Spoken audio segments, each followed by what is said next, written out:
he's just the kind of person that's always positive.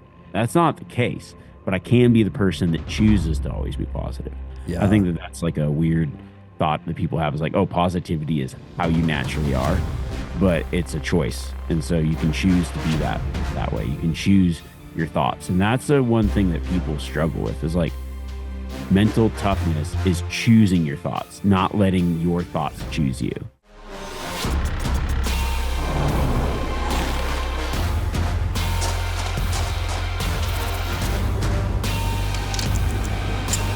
Welcome to the Mountain Tough Podcast, brought to you by Sig Sauer. What is up, everyone? Welcome back to the Mountain Tough Podcast. I am Dustin Diefenderfer, founder and CEO of Mountain Tough, and we are so stoked that you are here, diving into these episodes week after week. It is our goal to bring you inspiring guests. Iron sharpens iron, and we want to bring you guests that help you transform your life, add some skills and tools to your life so that you can live that virtuous life and pursue your mission. If you are a new listener or a loyal listener, and if you have a second to leave us a ranking or review on the podcast store of your choice, those do mean the world to us. We love seeing how we can improve. And also those rankings and reviews allow these episodes to get out to more people to transform more lives. We have been working a lot on the Mountain Tough app lately. There is a couple new programs in there that you're going to want to make sure you check out. One of the ones Remi and I actually talked about earlier today, getting ready for this podcast. But what we talked about was how important mobility is in our lives, especially as a backcountry hunter. So mobility is one of the things that crushes people on elk hunts when they get into deadfall. So when you're in deadfall, you have to lift your leg up over these logs all day long for hours sometimes. And the lack of hip mobility crushes people. It crushes new hunters. It crushes intermediate hunters. It crushes experts if they're not working on that mobility. One of the new products live in the app is the Mobility Daily. So it's about 10 minutes each day of functional mobility to keep you athletic, to keep you moving like a kid. And this mobility is critical in our 30s, 40s, and 50s for quality of life. So check out the Mobility Daily live in Mountain Tough Plus. And if you haven't checked out the app yet, podcast listeners do get a special deal. So anyone listening to the Mountain Tough podcast can get a 6-week free trial on Mountain Tough Plus. All you need to do to use that 6-week code is go to mountaintough.com, click Start Free Trial, and then just enter the code MTNPOD. That's all caps, one word, MTNPOD, Mountain Pod, and that's going to get you past the 14-day free trial and a whole additional free month. So 6 weeks, you can poke around, try all of our programs. Check out the Mobility Daily. We have a Gym Daily. We have a Minimal Gear Daily, in addition to all our mission-specific programming, our mindset programming, our spiritual programming, and our nutritional programming. Transitioning now to today's guest. Today is one of my favorite human beings on the planet. I get the chance to sit down with Remi Warren today. He's been on the Mountain Tough podcast before, so this is a return guest. I love chatting with Remi. He's so authentic. He is salt of the earth, very genuine, and he lives the life. He walks the talk. He spends countless days every year in the backcountry guiding, outfitting, hunting, but he's been doing this for decades. So his mountain experience is off the charts. And specifically today, I talked to Remi more about the mindset side of his life. He is a growing entrepreneur with his Live Wild brand. And so we talk a lot about today around how these principles backcountry hunting teaches us can easily be applied to life and entrepreneurship. So stand by for my conversation with Remi Warren.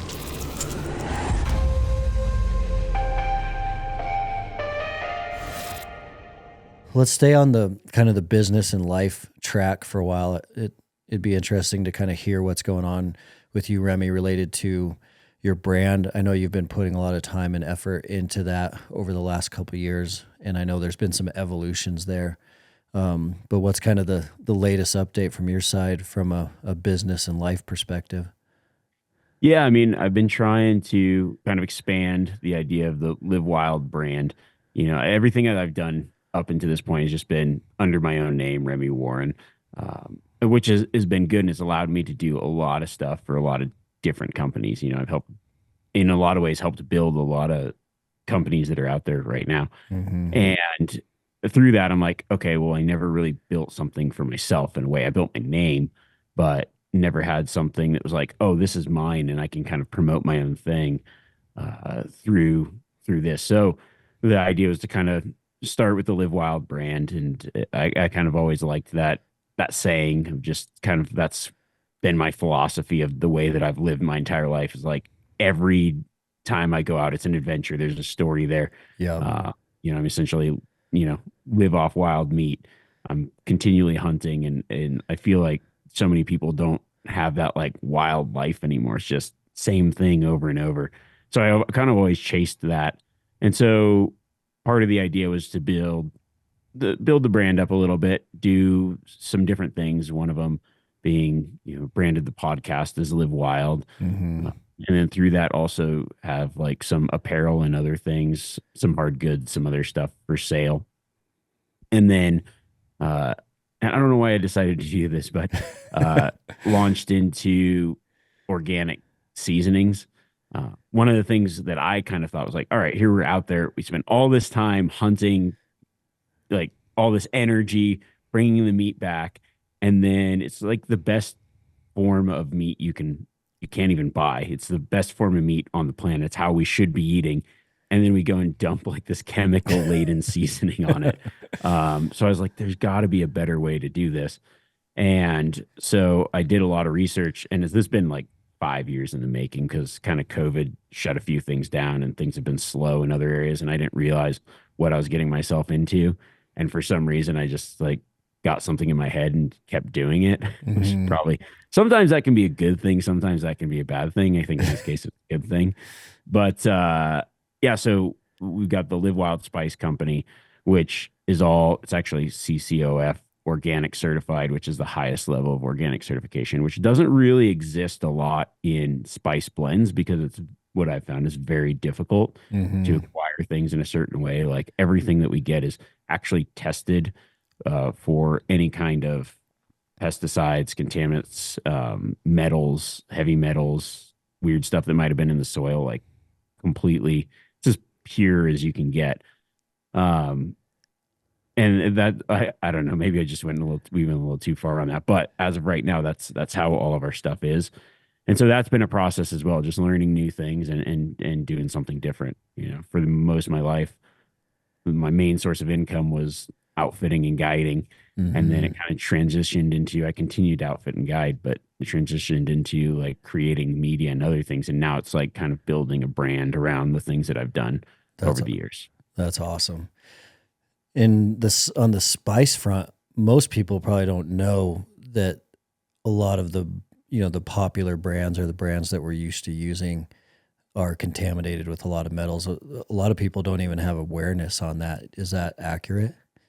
Oh yeah, that's accurate. I actually didn't even know that until I don't know, it was a while ago. I read an article that was just kind of like opened my eyes on what was in spices and seasonings because it's like here everybody's worried about buying organic this and that and clean eating, and then they're just dumping like some of the worst stuff you can put in your body is in these spices. It was like very unregulated. They didn't even regulate seasonings till very recently. Man. It's just like, yeah, there's like, oh yeah, it's kind of unregulated. And then also I found out too, like you could get stuff that's organic, but it doesn't mean that it doesn't have a lot of these things. It just means that it's like comes from the earth, it's natural. There's still a lot of stuff that can be put on labels that doesn't really mean what you think it means. So Yeah. we just went down that whole rabbit hole of kind of learning that process. But I think that yeah, one of the things that people probably don't realize is there's a lot of weird stuff in a lot of the seasonings that you put on your food. daily, really. Man, it's so brutal. It's in many ways it's like you feel like you can't win sometimes with like what's in our food, what is in America's food production and food quality right now.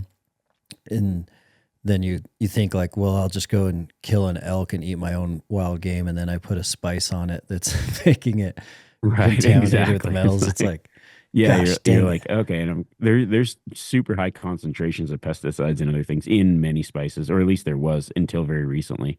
And there still is. I mean, the trouble is because like a lot of the seasonings, the things that are in a spice blend, you get one blend and it might have things from 15 different countries. They're grown all over the place. Most of the places where a lot of seasonings are grown are fairly impoverished third world type countries. Their farming and agricultural practices aren't what ours are. Mhm. So they can kind of dump and use whatever they want. And I mean, they're there to make money and make a living for their families too. And if their crop gets bugs or other things, well, that's not going to work. So they're going to go heavy on the pesticides. There's, lead tools and other things that are used to plow the fields. There's just like a lot of things that you may not realize that are in those, and it might just be one single spice in that blend that came from somewhere that wasn't really regulated. Yeah, that's crazy. That's really cool that you're doing that. I think that that is going to be extremely successful, especially as more awareness gets out, like the education on what we're actually putting into our bodies.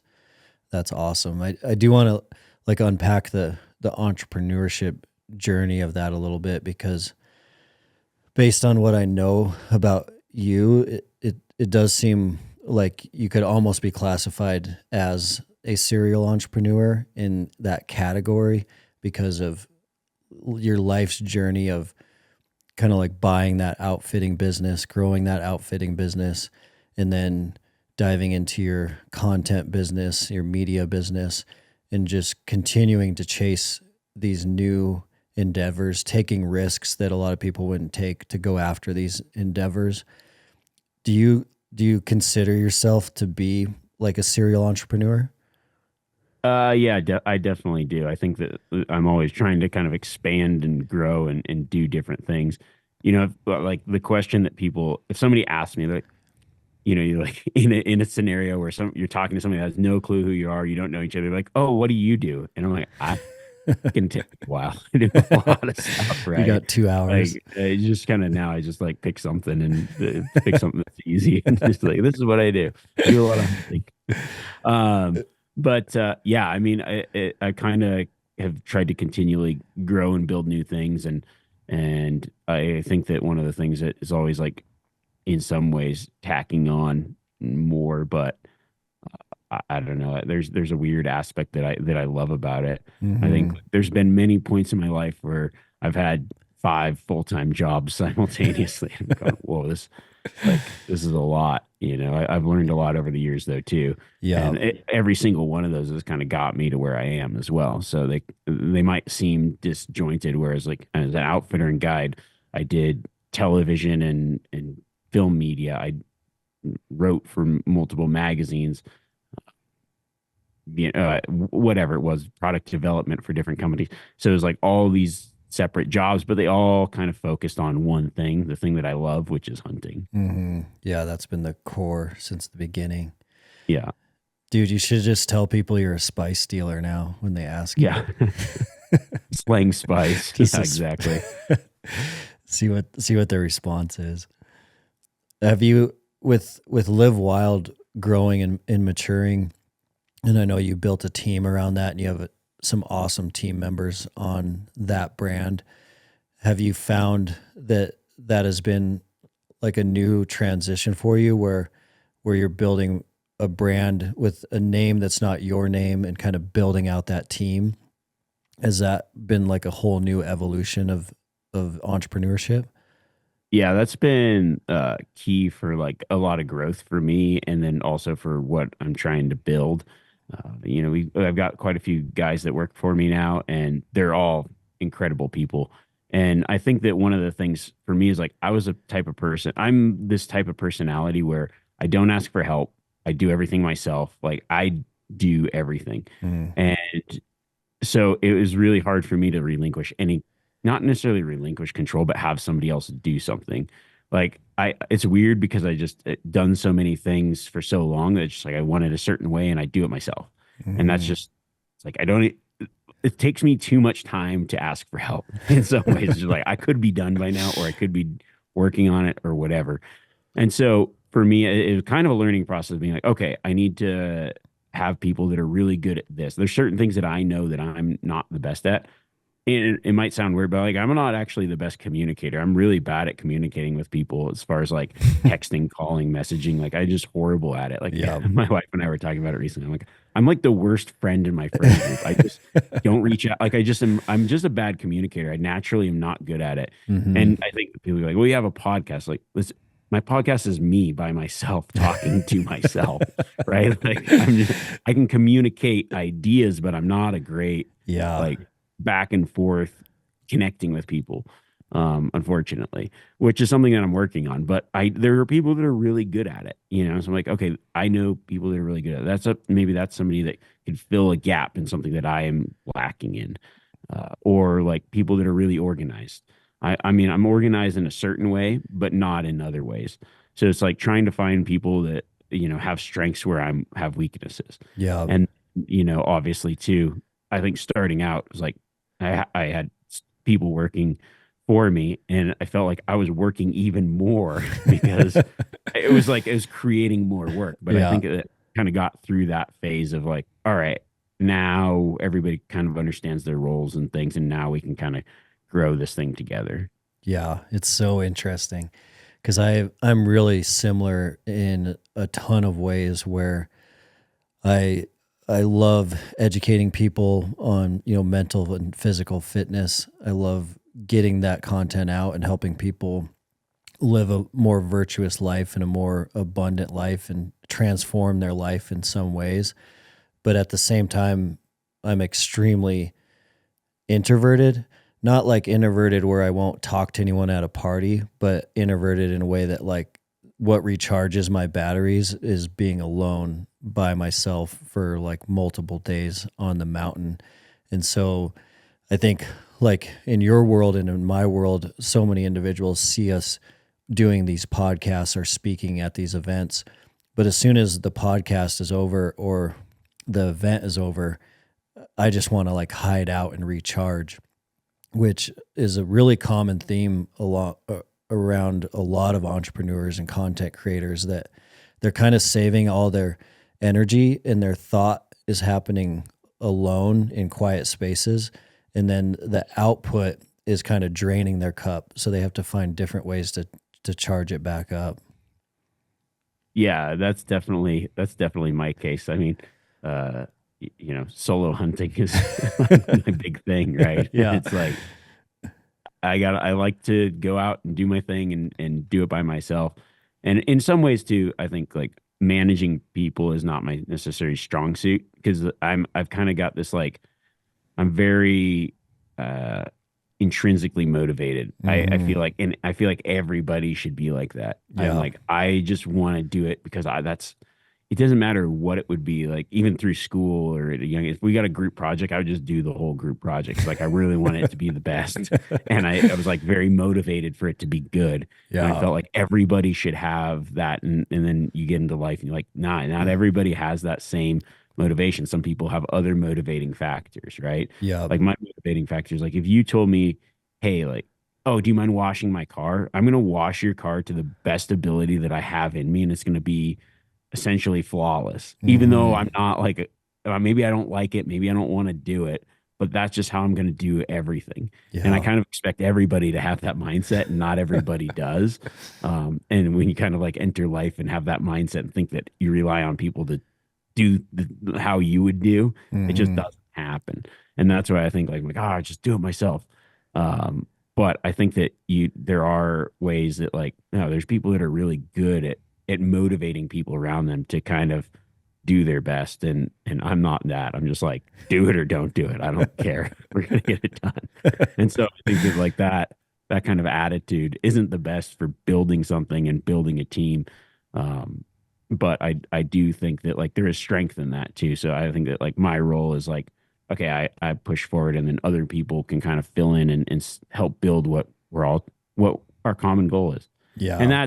that's been a new thing for me. Like that's not something that I dealt with for most of my life. Most of my life is just like me doing everything. So it's cool to see. But yeah, definitely the recharge alone. That's that's that speaks to me there.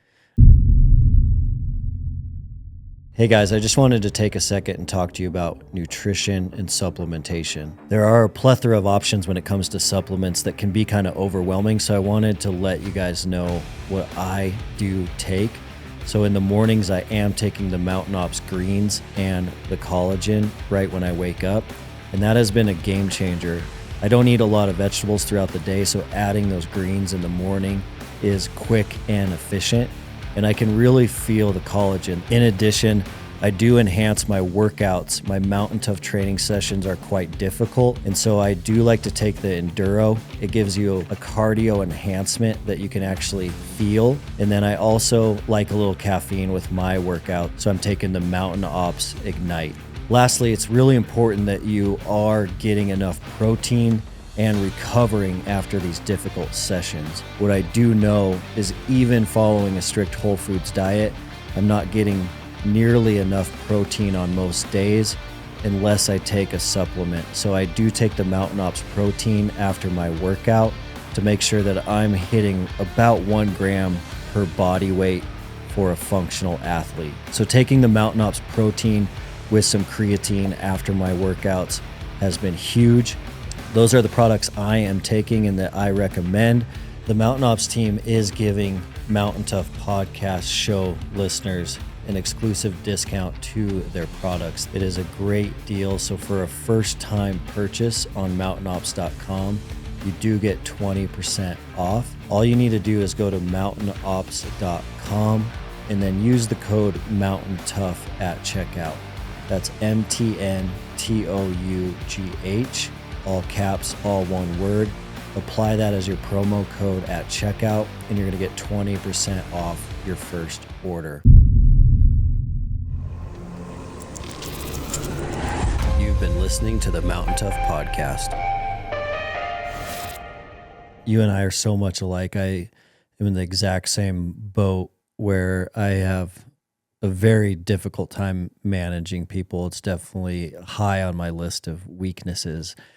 At the same time, building out in the Mountain Tough team, growing over the years has been the best thing that has ever happened. And we have the best team and so many amazing humans on our team now, but it's still it's a constant struggle for me, and it's a constant battle because managing people certainly is my weakness. And it's definitely, I'm similar where I would rather do it myself, but then at a certain point, there's just only so much you can actually do yourself. And one of my mentors actually was helping me walk through this journey, and because I think you get to a point where your team gets large enough that it's enough stress that you wonder, should I just go back to doing this alone? Should I just go back to making less content but doing it with a smaller team, because the managing of people is a stressful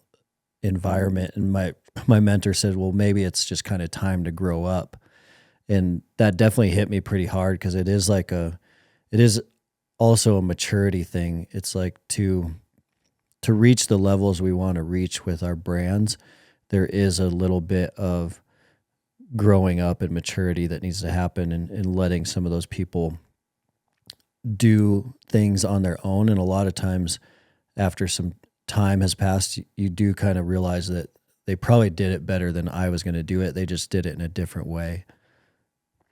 Yeah, for sure. I think that's a real, because I definitely had those thoughts like, man, I could just go back to doing things the way I used to do it, and probably less work, probably less whatever, not less work, but definitely less stress in a Yeah. way. Less like, oh, I got to do this or that. Yeah, but you're right. It is like you got to grow up and be like, okay, let people take the reins, let people show you what they excel in the way that they do it. And I think that's like that's huge. Yeah, it's really interesting. I think it's a struggle that we'll always have for sure. Yeah. Yeah. I think that like it just depends on your personality type. But I think for me, it's one of those things where I mean, I'm not even saying like I can do better myself, but sometimes I can just do it myself. Right. It doesn't mean that it's like, well, I can just do it. Yeah. Please I'll just get it done. But yeah, I think you're right. I think I think that for like growth, I mean, you really can't grow and build what you want to build without a team, Hmm. without people that are like picking up where you lack, I mean, that's especially with like the communication and the management and that kind of thing. Like that's important because I know that I'm not good at that. Yeah. Yeah. We're definitely stronger together than we would be alone. Have you done okay managing the stress of like now that you have a team, you have more financial responsibility of a team to take care for and provide for in the way that like now there's a payroll demand that you used to not have alone that you have to keep your eye on maintaining month after month. Has that been an interesting situation to navigate that's added to more stress for you? Oh, for sure. Yeah, that's like something that I never thought about before. But yeah, you're responsible for multiple people, multiple families, and like that weighs heavy on me. Hmm. Uh, because like at the end of the day, one of the reasons that I really, I might say like I'm introverted, but I also really care for people. And like I really want to see people succeed. Like I want to give the best to people that I appreciate and value. Hmm. And so like to be able to do something for them that like, oh cool, like we can get health insurance, we can do all these things, like we can help you out. Like planning for the future is a big thing. Like I actually I started my own retirement thing. I knew that I was never probably going to work for anyone. And I started like investing when I was 18 years old. Well, yeah, 18, um, like for a retirement. And I'm Yeah. like, there's a lot of people in my position, a lot, especially like hunting guides. They're like, never would have thought of that. And like, I look, the reason when I started working, the outfitter I worked for was like 70 years old and he's still guiding because he like had never saved anything. And he's like, if I could go back to your day, I'd start saving. And I'm like, all right, I'm going to look into this. Right. But like, just, helping provide in a way, but man, it weighs heavy on you because there's a certain, for me, I can get by with like whatever. Yeah. Right. My wife and I like live pretty cheap. We don't really require a lot in a Hmm. way. Like we were very happy with everything that we have, and so it's like, oh, if something happened and it was just me, well, we just kind of like, it's cool, we get by. But when it's other people, you got a payroll and all this other stuff, like you definitely have to like keep going toward that goal and keep growing. Otherwise it's a lot of sleepless nights for sure. Yeah, it's super interesting. Yeah, and it's kind of like the stress doesn't go away as you grow. I think it always feels the same. The problems just get larger and larger and larger. I remember the early years of Mountain Tough, like a $3,000 deal was a huge stressful problem. And then the next year was like, well, a $30,000 crisis is this very stressful problem. And then the next year it's like, well, now a $300,000 crisis or potential crisis is this really stressful problem. And they've always they feel exactly the same as you grow, even though at scale they're massively larger problems. But like the $3 million problem now, stress wise, the stress response feels exactly like it did in 2016 as a $3,000 problem. And so it just continues to scale. It doesn't really go away. You just kind of do the best you can through it. Yeah, that makes sense. Yeah, just like new levels, new same problem, new level. Yeah. Yeah. It's interesting. I mean, it's a lot like mental toughness and backcountry hunting. It's very similar and into to the extent of like in fitness, the more that you can do hard things and do hard workouts and put yourself in those environments, the more comfortable you get with them. It's not, you don't get the panic attack, you don't get the super elevated heart rate. You don't get the emotions and the cortisol dump because you've thrown your body into that environment so many times that you're able to kind of like breathe, slow down, look around, and kind of navigate yourself through it.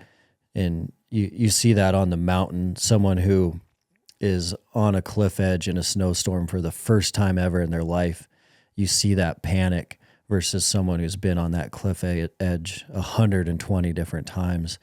And it's awesome because backcountry hunting has so many of the same principles as entrepreneurship. It's like the mountain is teaching us those principles in a week, but it's the same principles that we need to use at home or in business. Oh, for sure. Yeah, there's a lot of similarities of like the things and the struggles that you go through. You're right. You just manage it in a different way. There's a lot of situations that you get into. You're like, I should be pretty stressed out, but instead, it's like, I don't know. I always kind of have this philosophy of like worrying.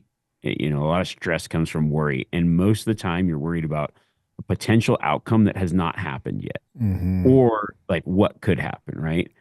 And so if for me, if I focus on the bad things that are going on or the things that like could go wrong, it's all fantasy, right? It's Mm-hmm. like it could happen, but it Yeah. could not. It's like, well, we're going to navigate it this way. And the only thing you can do is just kind of continue to steer the ship.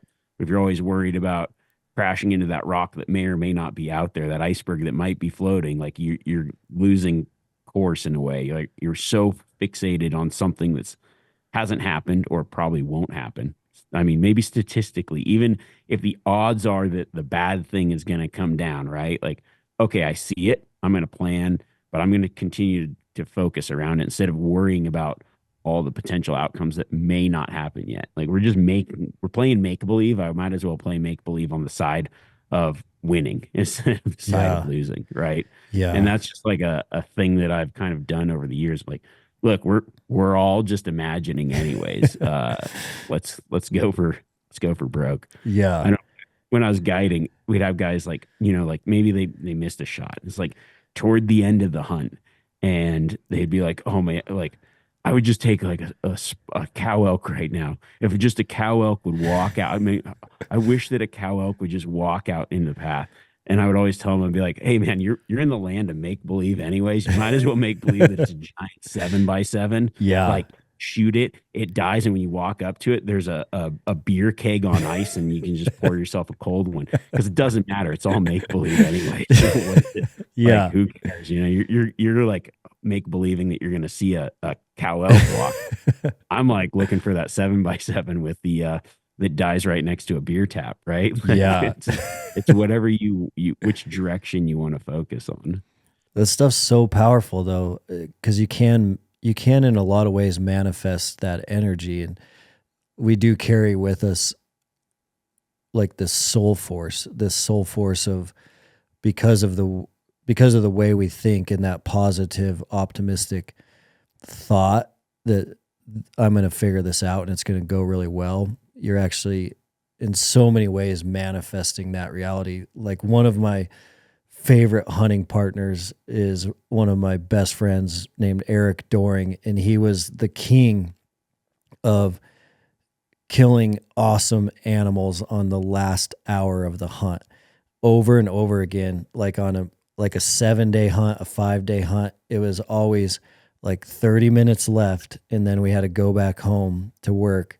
He would make it happen on like giant mule deer and awesome elk. And it's because in his mind, he was not going home until he was successful, and he was going to make every single minute count, and he was never going to let any negativity get him down. And we talk about that all the time, but I always think of him because like I saw it happen to him like 7 times where it was like he literally had 30 minutes left before he had to go back to work. But in his mind, like he was going to make it happen in that 30 minutes.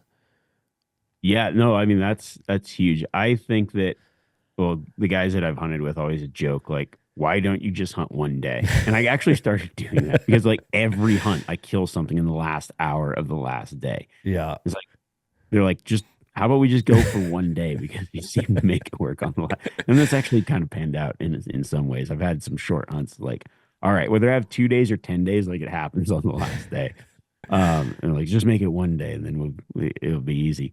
But yeah, there's that thought of like you could be like, damn it, there's only 30 minutes, there's only an hour left. I'm not gonna see anything. And like, let's go. I've seen people do like, let's go pack up and like, get on the road. Like we aren't gonna find anything. And then there's the people who are like, I have 30 minutes left. I need to get this done. And like Yeah. your mindset in going into it is so much different than you can just like you're either in it or you're out of it. And the Yeah. ones that are like, I'm gonna do it, I'm gonna make it happen, are working like they're gonna make it happen. They're hunting as hard as they've ever like they're just giving it everything they've got for that Mhm. last little bit. And yeah, it ends up working out most of the time because you're there, you're doing it, you're playing the game. Yeah, it's so cool. It's so cool because it's like, how can we apply that principle to our lives and to our businesses at the same time? Because you see it in football. It's like all these points are scored after they say there's the 2-minute warning, and it's like, what if our whole lives were a 2-minute warning? Then we wouldn't waste all this time like in the wrong frame of mind. For sure. Yeah, that's a good mindset to have. That's something that I try to do is like go in with the mindset of this is my last. But when it comes to hunting, you don't, right? Because you're like, oh, I'll pass up that deer because I've got 5 more days. Yeah, yeah, it's And I just like to be out there a long time too. So I think that that's part of it. Like I think I got used to shooting stuff on the last possible day to hunt because I just love to hunt so much. yeah. As a kid, I was like, oh, we got 5 days to go hunting. I would not shoot anything until the last evening because I wanted to hunt for 5 days. Because like if I shot something, it was time to go home. Yeah. I didn't like that. I was like, I will hunt till the very end. So like when people would go hunting with me, they knew like if we're going for 10 days, we're there for 10 days. We are not coming back 9.5 days. Yeah, just because the love of the hunt is so Yeah. strong and awesome. Let's dive into this a little bit more because I know several months ago on your show, you released an episode on a mountain hunter's mindset. And there's some principles in there that we should talk about a little bit more. But in the beginning of the episode, you kind of talk about how mountain hunters need to have this extra gear of grit and perseverance, and that the successful hunters are the ones that are like a little bit grittier and are going to stay out there a bit longer. But let's dive into some of that and unpack that a little bit. Yeah, I mean, like I've seen it both as a guide and just on hunts that I've been on, right? There's gonna be things that go wrong. I have done some very long solo trips. I've done a lot of like guiding and hunting for myself in backcountry situations. And yeah, man, you're gonna encounter things that suck. It doesn't matter if it's like, oh man, I gotta go up this ridge. Like everyone goes, oh, you're in incredible shape and you can keep going. And yeah, that's true in a lot of ways, right? But there's a lot of times where I'm just absolutely do not want to do it, but I keep doing it. I mean, Mhm. that's just like the truth of it. Is like if I said otherwise, it'd just be a lie. But a lot of times I wouldn't like, especially when I'm guiding, I just wouldn't let on, right? Like I want to appear invincible. Yeah. Uh, but through that desire to want to appear invincible, I kind of learned like you just got to get over what's in here. You just got to like grind through it, put a Mhm. smile on your face and suck it up, buttercup. You just got to do it.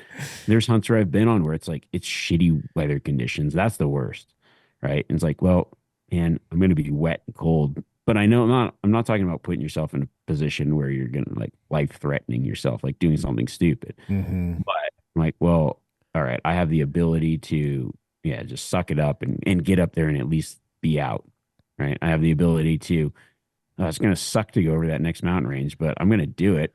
And by doing it, it puts me in an advantageous position for success. Yeah. It's like sometimes you just have to go through it.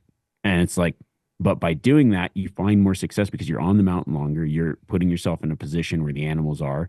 You're hunting, spending more time actively hunting.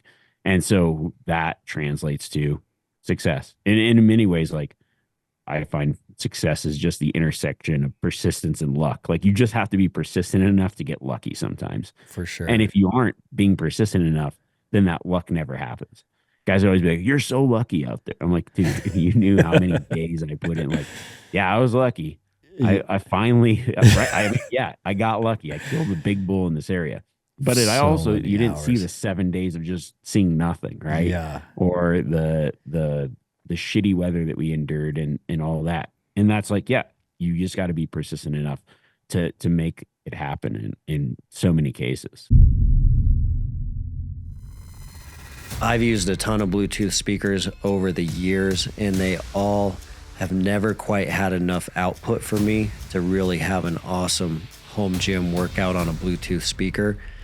But the Turtle Box is in a whole new ball game. They have leveled up this product, so the bass and the output you get out of a Turtle Box is quite amazing. It's funny how we started using them at the lab. We had an awesome sound system at our new lab here in Bozeman. We were using it so much, we actually blew our brand new system out. We went right to the Turtle Boxes. And so we paired two together in the lab. And that was a lot of output for the Mountain Tough team and all of our testing to have phenomenal sound in our gym for a great workout with great music. We know there's a ton of Mountain Toughers training in their basements, in their garages, and I know a lot of you are looking for great sound to play some music in the background to your MGDs or your kettlebell diesel. This is a great product for you to check out. Turtle Box is at a whole new level. The bass and the volume you can get out of that box. It's a sweet product. You guys can check them out at turtleboxaudio.com. Again, that's turtleboxaudio.com. You've been listening to the Mountain Tough Podcast. I know you talk about it, but a lot of your viewers probably get kind of a screwed up reality sometimes of how hard it is. I know you and I were talking about this idea for Tough Fest this year where like maybe it's a film where you just show how many times you have failed and show how many days where you didn't see anything. Cause like, it's just like the social media effect that we're seeing across all areas of our life. But new hunters or beginners or people that are interested in hunting, when they dive into the content that's out there from all parties, most of the time they're seeing a lot of the highlight reels of the hunts, or they're seeing the successful moments of the hunt. They're not seeing the like 10 years of hard work that went into making that 30 seconds happen.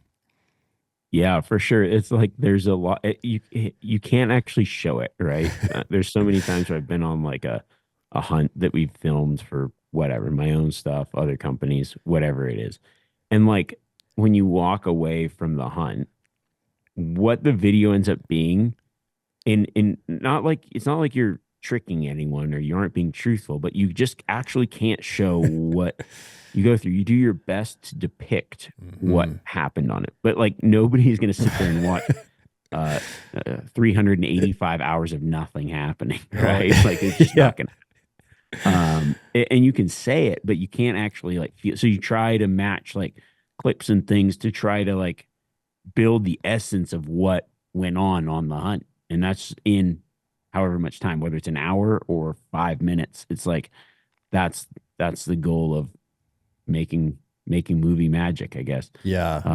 And yeah, you want like that success portion of it, but you sometimes like one thing that I think about is like spring bear hunting to me is one of those. There's like the most excitement, but yet when you are successful spot and stock spring bear hunting, you probably sat there in absolute boredom for countless hours. Yeah. I mean, those days are long. the amount of time, like I think about spring bear hunting is like the most boring thing mixed in with like sheer excitement. It's very, like a lot of boredom, sheer excitement. It's like it's hard to depict a lot of that in just a video or something else because you can't really show that process unless you did it or you're like, I'm going to make you so bored in the end, nobody would watch it. Right. Yeah. It's like, it's hard to show and share, but that's also why I think like you can tell a story when you're talking hunting stories, you can kind of bring out that what you went through a little bit easier in a weird way. I think that that's like, um, I mean, part of it. I guess you could kind of like try to tell the story and put the thing Yeah. into it, but just never. It always looks nicer than it is in video. Like it always kind of has like a rose-colored lens to whatever went on. I think about a moose hunt that I did with my brother, and Yeah. there's a lot of parts where we were just like bushwhacking, getting soaked, just shitty, miserable time. But like, yet I don't even think we turned the cameras on because it was cameras would just go down in that, Oh right? It's just yeah. like you see the sunny days. That's it. You saw the sunshine, and then you saw the successful hunt, and was like, wow, that looks beautiful and nice, cool. And like that it was not what we experienced at all. Oh man. We talk about the same thing in the office all the time because if you film a hunt that is unsuccessful, which certainly a lot of hunts are unsuccessful, but no one's ever going to see that footage. No one's going to ever see the footage of the unsuccessful hunts. But if you showed footage of a 7-day unsuccessful elk hunt, it is footage that no one is going to watch eventually. You're so accurate because what you would end up with is like, there's Remi hiking, there's Remi hiking again, there's more footage of Remi hiking, there's more footage of Remi going uphill, downhill, uphill, downhill. And then at the end, there would be no success. So it's a video that no one is going to watch. So instead, they get to see the successful hunts because is the videos that are going to be released. And they're only seeing kind of that. They're going to see some of the hard work, but then they're going to see the highlight. And it's so true that it does a great job of showing the beauty of hunting, but it does not show a great job of how hard it actually is. And I think like one of the best things that the industry could do a good job of is let people know that it is going to be hard, because when you talk to a lot of people interested in backcountry hunting or beginners, they really want to talk to you mostly about like, what boots should I wear? What socks should I wear? What pants should I wear? What pack should I wear? What rifle should I bring? What optics? And they'll get very granular on those types of questions. And I think, the best answers we can give them is get them a little less focused on gear and get them a lot more focused on just realizing that it is going to be a struggle, a big struggle. But that's what makes it so awesome. So instead of spending all your time this summer preparing for gear, prepare a lot more for struggling. So like, how can you get out in the mountains more this summer instead of working on your gear in the garage? How can you camp out a few nights? How can you sleep on a rock?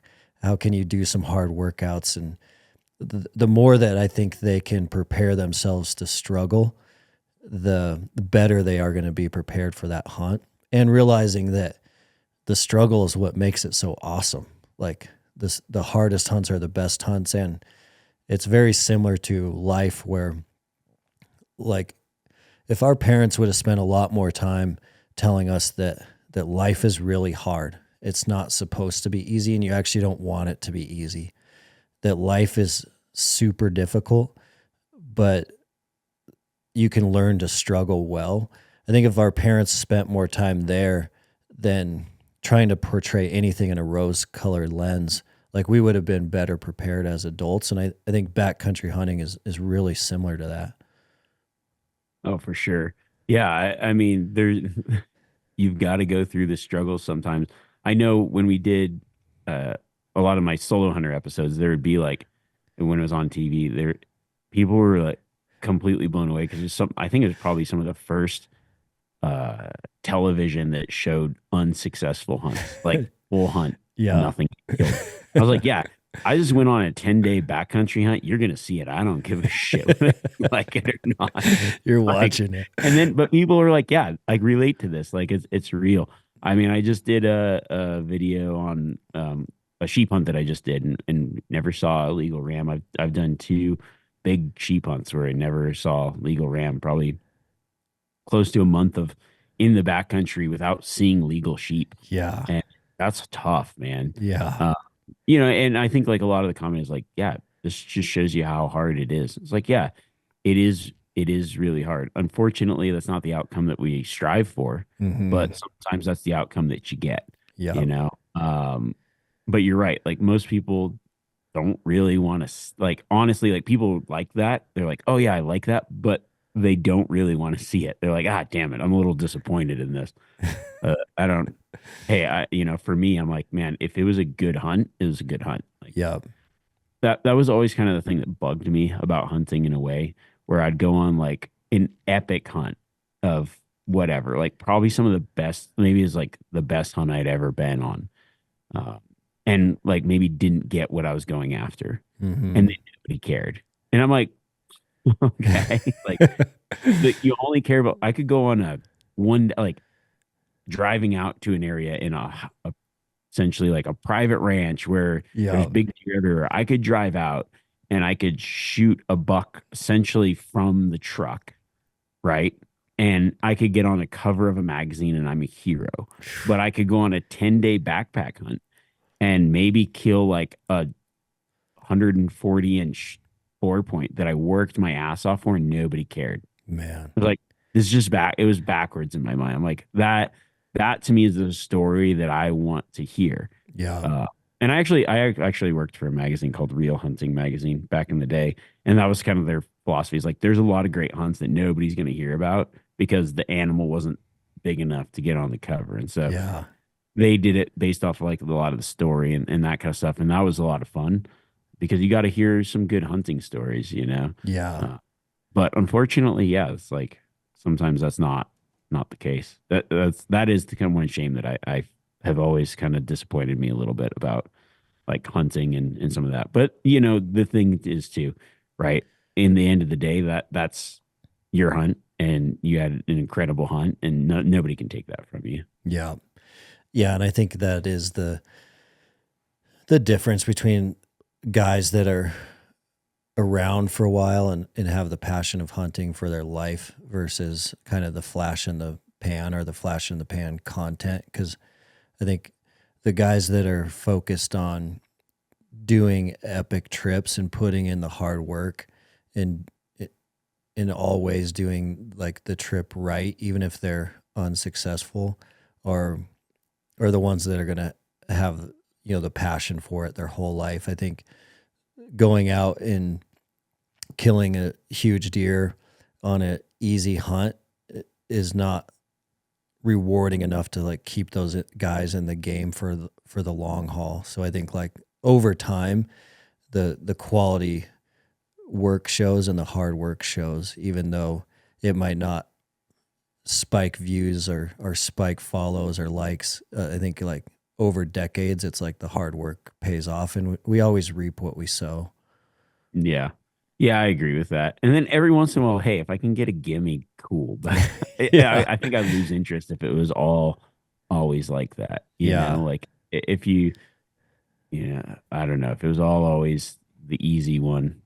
Although I will say, like, I'm the type of person, if somebody's like, oh, it's a slam dunk, I probably will mess that up. But if it's like, if they go, talking to a buddy the other day, he's like, dude, that should have been the easiest hunt. I was like, yeah, I struggle on that one. He's like, but how do you make it so successful on ones that are near impossible? If someone tells me it's like, this hunt is impossible, I will go excel. I think it's just like, it goes back to mindset, right? If somebody's Yeah. like, this is the hardest hunt you're going to go on, it hasn't been done, I'm going to do it. I'm going to be successful. If someone's like, this is a cakewalk, I'll probably just, because you treat Screw it it like up. a cakewalk, right? And Yeah.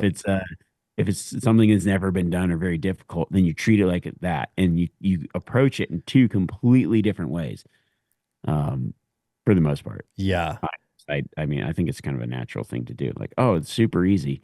And then you treat it like it's easy, and then you end up not being successful or something. And then if it's super difficult, you treat it like it's super difficult and you end up being successful because you're paying attention to so much more. You're going into it with a different mindset. You're approaching it in a different way. Yeah. It's like things that are given to you versus things that you earn in life. Mountain Tough is the fitness app trusted by the dedicated. Mountain Tough ethos is backed by, we've always wanted to be the best in the world at helping our customers become more mentally tough. So inside the Mountain Tough app, You're not only going to find all of our physical training programs, but you're going to find additional training as well so that you can stay sharp physically, mentally, spiritually, and nutritionally. The Mountain Tough app also allows you to train no matter where you are, anytime, anywhere. Additionally, the Mountain Tough app is going to have programs from beginners all the way up to elite athletes. And all of our programming is structured in a way that you can start with no gear at body weight, and you can go all the way up to programming that is full gear. So you can do that in a robust home gym or your local gym. There's no excuse for you not to start today. With Mountain Tough, you can conquer your goals with the ideal program for your lifestyle and schedule. Train with equipment or just your body weight on your phone, tablet, TV, or web browser. Most importantly, Mountain Tough will help you train your mindset so you are always ready for anything life throws your way. Mountain Tough is offering the Mountain Tough podcast listeners an incredible offer. 6 weeks free on the Mountain Tough app. All you need to do is use the code MTNTOUGH to redeem your 6 weeks of training. That'll be a 14-day free trial plus a whole additional 4 weeks of training. Just go to mountaintough.com and enter code MTNPOD for your 6 weeks free on the best-in-class physical and mental training app.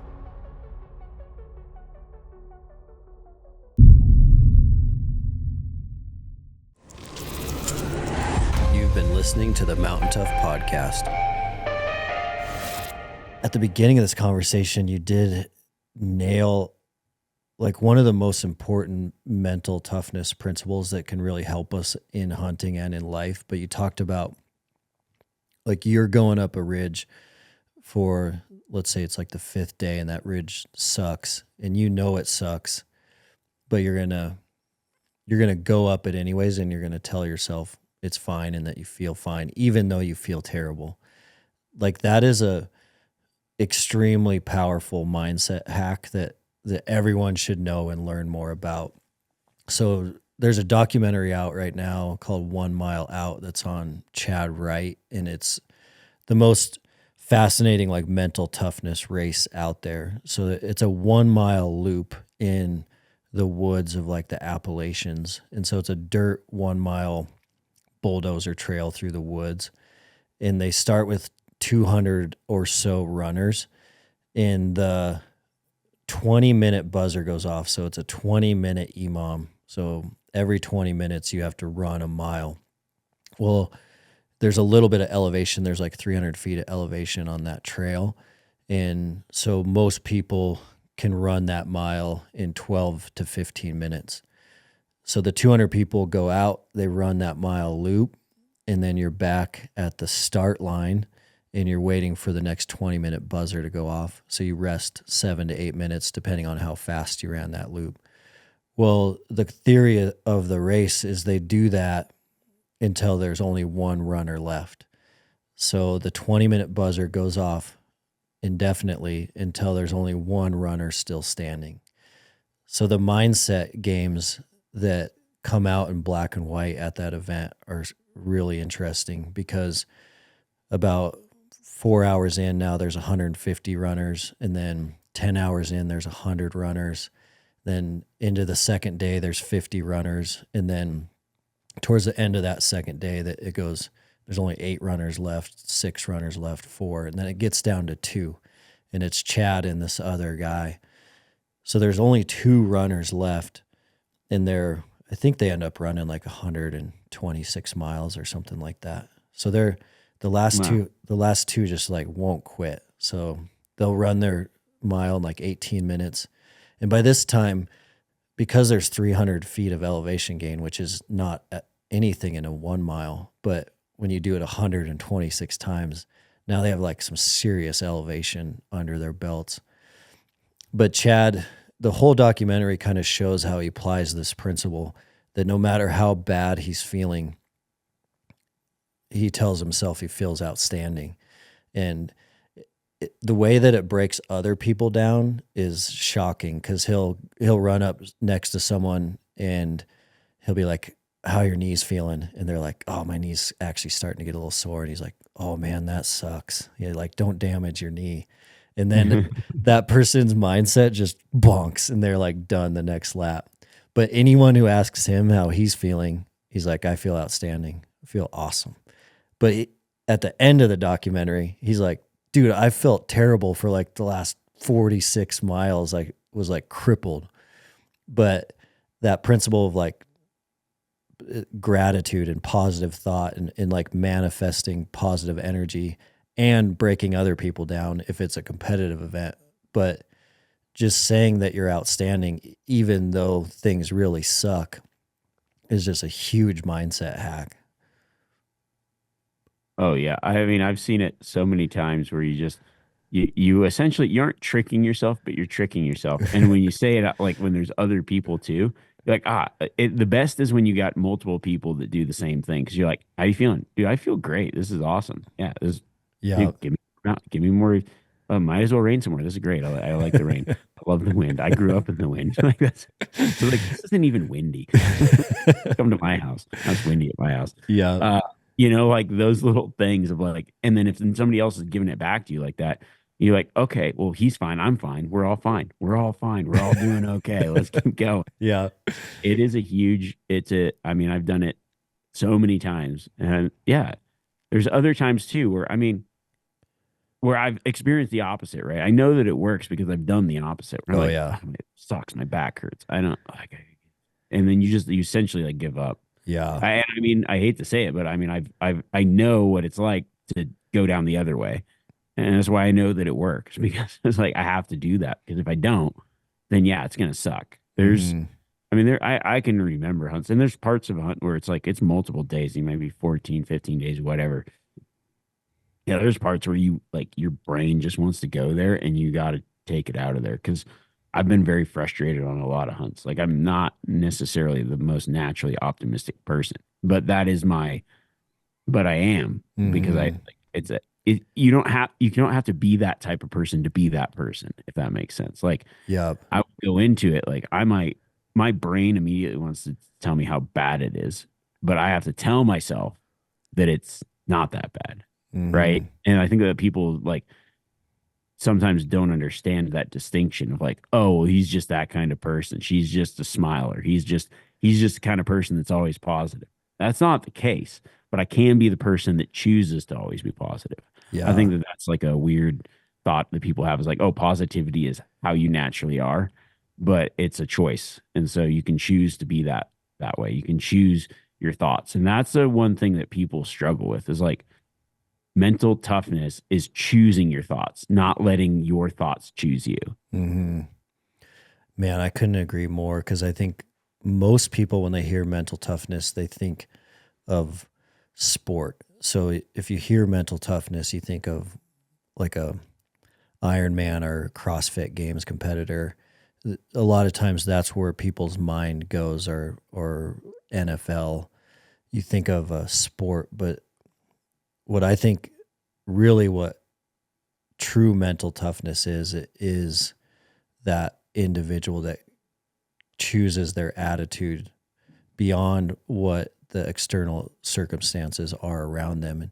And you see that all the time with like the Montana ranch community. Like it's like the fifth generation ranch lady in her 70s that like sometimes she makes money off her cows, sometimes she loses a ton of money, sometimes there's a huge winter that kills a lot of her livestock, sometimes the truck and tractor break down.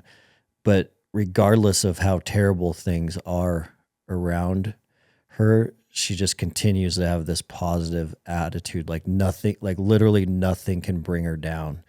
And that's really what mental toughness is like nothing can bring you down because you're choosing your attitude. And you're spot on. It's not our nature. Our nature is to let that negative snowball start building.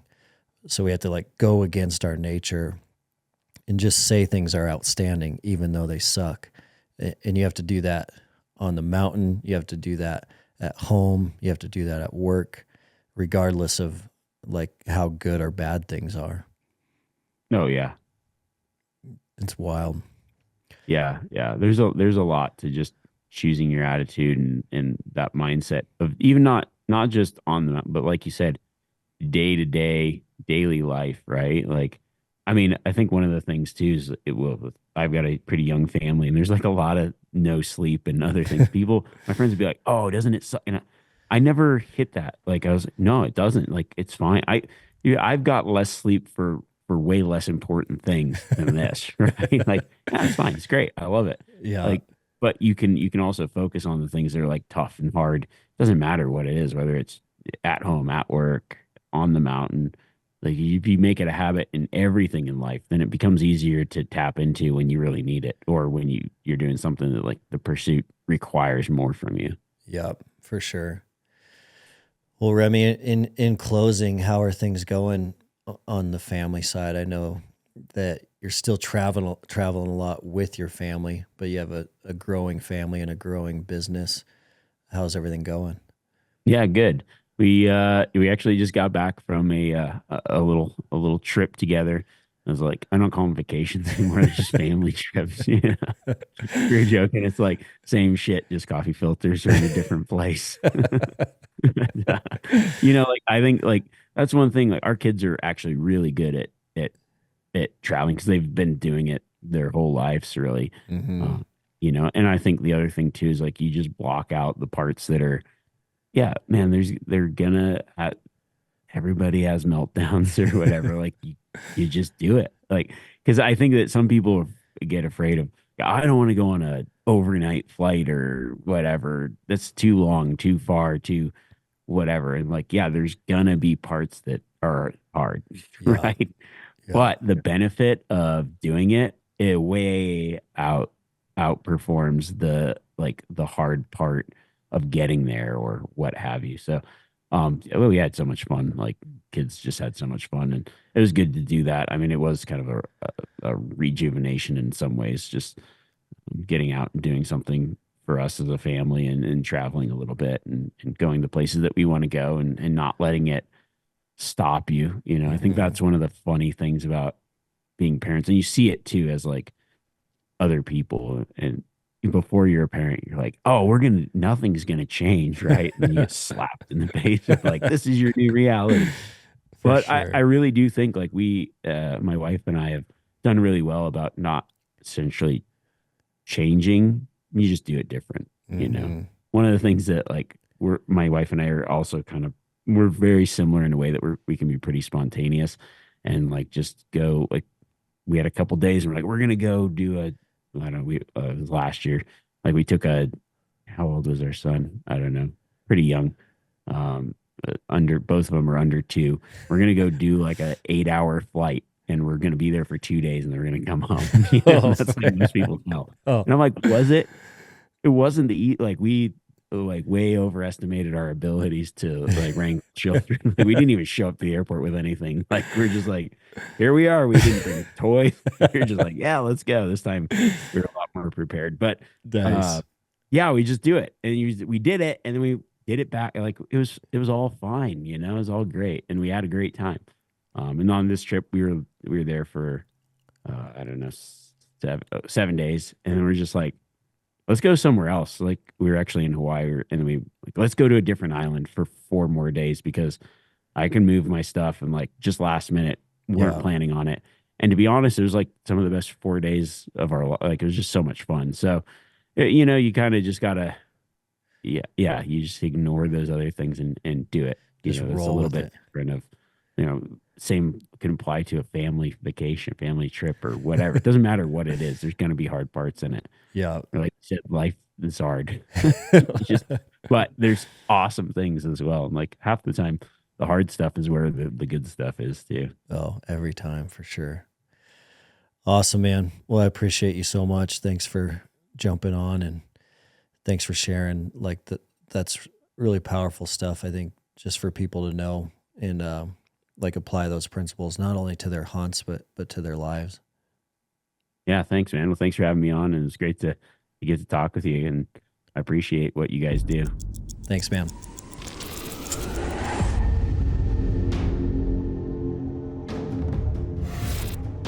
Thanks so much for listening, everyone. What a phenomenal conversation with Remi Warren. What an amazing human. He is a phenomenal guy, a phenomenal hunter, outdoorsman, husband, father, friend. Remi is authentic and he cares about people. You can hear that in his words today. Take away that golden nugget he talked about, and we talked about a lot as we unpacked it. If you can flip that switch in your mind around how hard things are and let yourself know that you're doing okay. He talked about that when he hikes that ridge. He knows it's going to suck. He feels like crap, but he's going to tell himself he's fine and he's outstanding and he's feeling great. It is a mindset hack that works. No matter what life throws at you, do not let your mind go into that negative tailspin. And that optimism, that positivity, it works in your own mind. You can trick yourself, but using it is also going to uplift everyone around you. He talked about that. So if you're in a blizzard, in a hunting storm, and you laugh about it and say you're fine, you're doing great with your buddies, all of a sudden your buddies start feeling great. I've seen it work on the mountain so many times. The key is, how can you take that same principle off the mountain and put it in your family life, put it in your work life? That is the game changer. That's what mental toughness is all about. What a great episode with Remi. If you haven't signed up for Tough Fest 2024 yet, I highly encourage you to do so. Tough Fest is happening June 13th here at the Bozeman Lab. It is an epic day of iron sharpens iron. Remi's actually going to be at Tough Fest again this year. He was here last year. He premiered a film at Tough Fest 23. He's going to do the same thing in 24. So if you want to meet Remi and shake his hand, make sure you get registered for Tough Fest. Tickets are almost gone for that event. You can find them on MTNTOUGH.com. Stay dangerous out there. Thanks so much for listening, and we'll see you next week on the next episode. Thanks for listening to the Mountain Tough Podcast. We'll see you next week.